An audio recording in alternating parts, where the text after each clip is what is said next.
student, this one book of Madhur Hindi Pathya Pustak class 4th part 2nd student. Today we start our lesson number 8 कुछ काम करो।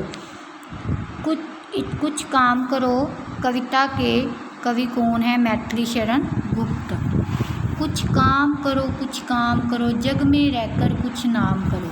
तो कवि कहते हैं इस कविता के जरिए कि हम एक मनुष्य हैं जो हम इस संसार में आए हैं, तो हमें कुछ ऐसे काम करने चाहिए कि जिससे हमारा संसार में कुछ नाम हो जाए। कि हमें मनुष्य जीवन दिया है भगवान ने, तो इस जीवन को व्यर्थ नहीं गंवाना चाहिए और हमें अपने जीवन में ऐसे काम करने चाहिए जिससे संसार में हमारा कुछ नाम हो जाए, मतलब जिससे हमारा संसार में नाम रोशन हो जाए।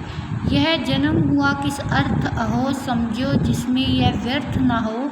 कुछ तो उपयुक्त करो तन को, नर हो ना निराश करो मन को।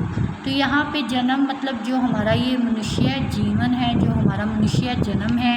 अर्थ का मतलब कारण, व्यर्थ मीन्स बेकार, उपयुक्त सही, तन शरीर, नर का मतलब मानव आदमी मनुष्य कुछ भी, निराश का मतलब होता है उदास, मन मतलब हृदय दिल।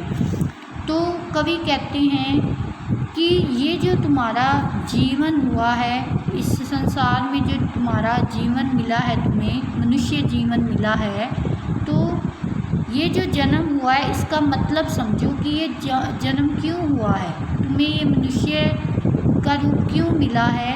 तो इस जन्म को तुम व्यर्थ ना जाने दो, बेकार ना जाने दो।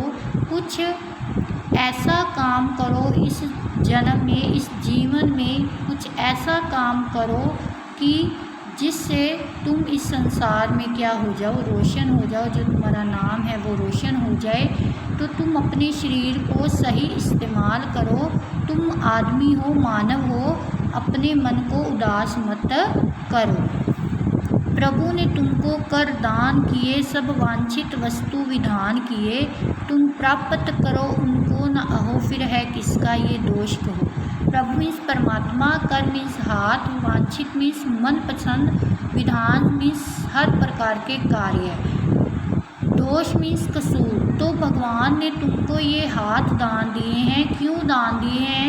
और तुम्हें इस जीवन के अंदर, इस मनुष्य जीवन में भगवान ने तुम्हें कई ऐसी वस्तुएं, कई ऐसे मनपसंद वस्तुएं तुम्हें दान में दिए हैं।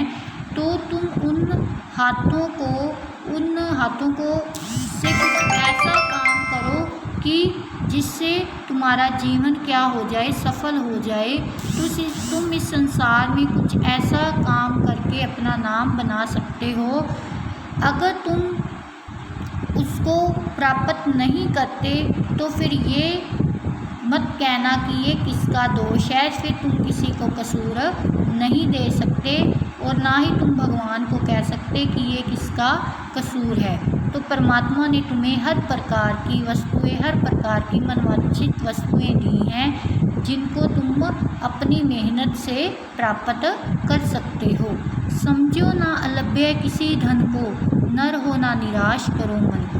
तो कवि कहते हैं कि इस संसार में कोई भी ऐसा धन, कोई भी ऐसा खजाना नहीं है जिसको तुम प्राप्त नहीं कर सकते।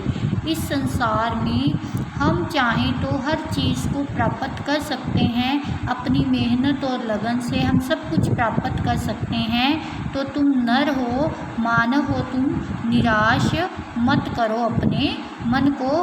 तुम इस संसार में आए हो तो संसार में कुछ ऐसे काम करो तो जिससे तुम अपने जीवन को सफल बना सको। तो इस कविता से हमें क्या पता चलता है? इस कविता से हमें ये पता चलता है कि हमें कभी अपने जीवन में निराश नहीं होना चाहिए, क्योंकि भगवान ने हमें बहुत कुछ ऐसी वस्तुएं दान में दी हैं जिनका प्रयोग करके हम अपने जीवन को सफल बना सकते हैं, हम अपने जीवन में आगे बढ़ सकते हैं। Thank you student.